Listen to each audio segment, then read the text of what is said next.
എമ്പുരാനിലെ സംഭാഷണങ്ങൾ ക്രൈസ്തവ സമൂഹത്തെയും ലക്ഷ്യമിടുന്നതെന്ന് RSS മുഖപത്രം ഓർഗനൈസർ. സിനിമയിലെ ചില സംഭാഷണങ്ങൾ ക്രിസ്തു പാപം ചെയ്തു എന്ന് ധ്വനിപ്പിക്കുന്നതാണ്. ക്രൈസ്തവ ഗ്രന്ഥങ്ങളിൽ ഇല്ലാത്ത കറുത്ത മാലാഖയെക്കുറിച്ചും പരാമർശിക്കുന്നുവെന്നും ഓർഗനൈസറിലെ പുതിയ ലേഖനം പറയുന്നു. പി ബസന്ത് വിവരങ്ങളുമായിട്ട്. ബസന്ത്, ഇന്നലെ ഉച്ചയ്ക്ക് 1:30, വൈകിട്ട് 3 മണി, രാത്രി 11:30, ഇന്ന് 4 മണിയോടുകൂടി അങ്ങനെ തുടരെ എമ്പുരാനെതിരായ ലേഖനങ്ങൾ വരുന്നു. അതിൽ ഏറ്റവും ഒടുവിലായി വന്നതിലാണ് ക്രൈസ്തവ സമൂഹത്തെ കൂടി ഈ സിനിമയിൽ മോശമായി അവതരിപ്പിക്കുന്നുവെന്ന വിമർശനമുള്ളത്. എന്തൊക്കെയാണ് ലേഖനത്തിൽ പറയുന്നത്? ഇന്ന് അല്പസമയം മുമ്പാണ് ഓർഗനൈസറിൽ ഇപ്പോൾ ജിതിൻ ജേക്കബ് എന്നുള്ള ഒരാൾ ഇത്തരത്തിൽ ക്രൈസ്തവ സമൂഹത്തെ ലക്ഷ്യമിട്ടുള്ള ചില സംഭാഷണങ്ങൾ എടുത്തുദ്ധരിച്ചുകൊണ്ട് ഒരു ലേഖനം എഴുതിയിട്ടുള്ളത്. അതിൽ പ്രധാനമായും പറയുന്നത് ക്രൈസ്തവ വിശ്വാസങ്ങളുമായി ബന്ധമില്ലാത്ത കറുത്ത മാലാഖ തുടങ്ങിയ പരാമർശങ്ങൾ എമ്പുരാനിലുണ്ട്.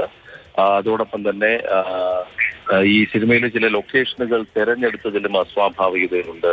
ISS ആക്രമണങ്ങൾ നടന്ന ഇറാഖിലെ ഖറഗോഷ് നഗരത്തിലെ പള്ളിക്കുള്ളിലാണ് ഒരു സീൻ എടുത്തിരിക്കുന്നത്.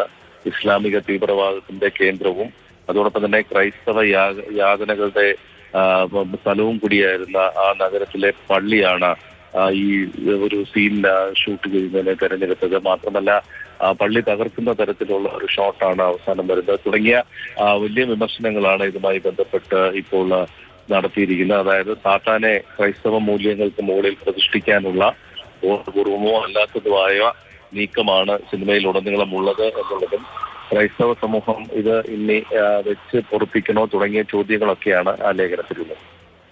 കേരളത്തിലെ രാഷ്ട്രീയ സാഹചര്യങ്ങളായിട്ടുകൂടി BJPയുടെ നീക്കങ്ങളുമൊക്കെ ആയിട്ട് ബന്ധപ്പെടുത്തി കൂടിയാണ് ഈ ലേഖനം, അല്ലേ?